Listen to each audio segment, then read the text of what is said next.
Big superstar Abraham খান জয়ের খুশির জন্য আয়োজন করলো ডালিউড কোন অবশ্যই বিশাল এক তার টিম মেম্বারদের নিয়ে পিকনিক।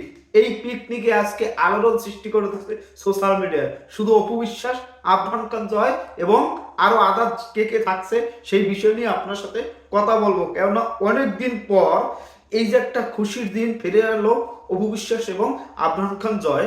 গত বছর এবং এই এক বছর আবার একটি বছর পরে আবারও শীতকাল আসবে, তখন যদি আবারও এক পিকনিকের ব্যবস্থা করে ডালিউড কিনো অপু বিশ্বাস। কিন্তু এই যে সুন্দর আয়োজন, যে সরস্বতী পুজোর আগ মুহূর্তে শীতটা একটু বেশি পরে, তো আস্তে আস্তে সরস্বতী পুজো আসবে, পরে আস্তে আস্তে শীতটা কমতে কমতে যাইবে। কিন্তু তার আগেই অপু বিশ্বাস যে চমকটা দিতেছে, সেগুলো তার দুর্বার বলেন, সিক্রেট বলেন, এই দুইটা ছবি নিয়ে পুরো ব্যস্ত আছে।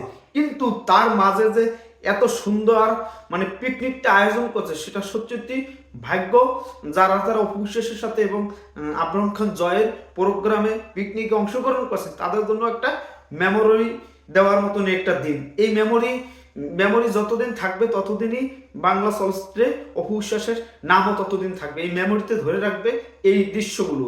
এই যে আব্রাহাম খান জয়ের নিয়ে অপু বিশ্বাস যে সুন্দর ভিডিও বলেন, ফটোশুট বলেন এবং নাচ, অপু বিশ্বাস নাচতে গিয়ে মানে লজ্জায় লাল হয়ে গেছে। এটা সত্যি দেখতে আমাদের ভালো লাগে যে ডালিউড কিনো অপু বিশ্বাস অন্য লেভেল, অন্য উচ্চতায় চলে গেছে।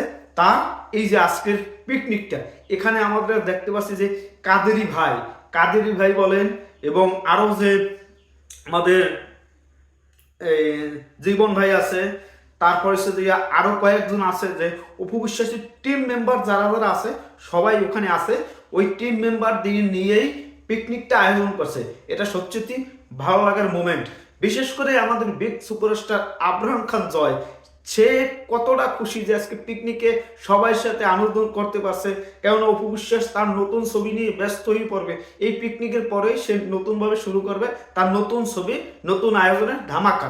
আমরা যেটা অপেক্ষা আছি যে অপু বিশ্বাসের পিকনিকটা, এই পিকনিক করার পর অন্য পক্ষ একটা কি শুরু করে দেবে কিনা জানি না, যে আবার পিকনিক তাও করতে পারে বা সাইলেন্ট হলেন অনেক কিছু দেখায়, সেইটার জন্য আজকে একটা পিকনিক আয়োজন করছে। না, এটা অপু বিশ্বাস আগে থেকেই নির্ধারিত করা ছিল যে আজকে আমার ছেলেকে নিয়ে একটা পিকনিক আয়োজন করব, একটা দিন বের করব। কারণ আমার নতুন ছবি দুর্বার এবং সিক্রেট, এই দুইটা ছবি নিয়ে আমি ব্যস্তই পড়লে আমার ছেলেকে ওইভাবে সুযোগ দিতে পারবো না। সেই সুযোগটা ফাইনালি দিয়েছে। আর টিম মেম্বাররা তারা অসাধারণ নাচ বলেন, গান বলেন, অন্যরকম একটা ব্যাকগ্রাউন্ড অপু বিশ্বাসের, সেটাও ভালো লাগছে। আপনাদের কাছে কেমন লাগছে যে অপু বিশ্বাসের এবং আব্রাহাম খান জয়ের এই বনভোজন বলেন, পিকনিক বলেন, এই আয়োজনটা আপনাদের কাছে কতটা মধুর, এনজয় করার মতন, সেটা আপনারা কমেন্টে জানাবেন। আমি বিশ্বাস করি যে অপু বিশ্বাস যে আজকে কাজটা করে দেখাইছে, যে তার কেরেস অন্যরকম একটা আনন্দ নিয়ে আজকে অনুষ্ঠানটা শেষ করছেন, এটা অপু বিশ্বাসের জন্য ভালো লাগার মোমেন্ট। আর আব্রাহাম খান জয়ও মনে রাখতে পারবে যে আমার বাবা প্রিন্স ছবির শুটিংয়ে আছে, অংশগ্রহণ করতেছি শ্রীলঙ্কায়, কিন্তু এদিকে আমার মা একটা আয়োজন করছে পিকনিকের। এটা একটা মেমোরি থাকবে। আমরা বলতে পারবো যে বাবাই প্রিন্সের শুটিংয়ে, আর আমি যে প্রিন্স, আমার বাবা মা সেই প্রিন্সের পিকনিক চলতেছে আজকে তার উপলক্ষে। সেটা আমার কাছে সত্যি সত্যি ভালো লাগছে। অপু বিশ্বাস তার কাজের মাধ্যমে এগিয়ে যাবে, আর চেষ্টারা চেষ্টামি করবেই, অপু বিশ্বাসের নেগেটিভ কথা বলবে, ওগুলো দেখার টাইম নেই। অপু বিশ্বাস আগাচ্ছে, আমরাও আগাবো, সেটাই আমরা চাওয়া পাওয়া প্রত্যাশা। সবাই ভালো থাকবেন, ধন্যবাদ। অপু বিশ্বাসের পিকনিকটা কেমন লাগছে সেটা আপনারা কমেন্টে জানাবেন। আপনার কমেন্টে আমরা শক্তি পাই, আপনার একটা ফলোতে আমরা এনার্জি পাই কথা বলতে।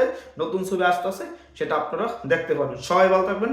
খেলা হবে ঈদে, দুর্বার বলেন, সিক্রেট বলেন, প্রিন্স বলেন, একসাথে হবে আলোড়ন।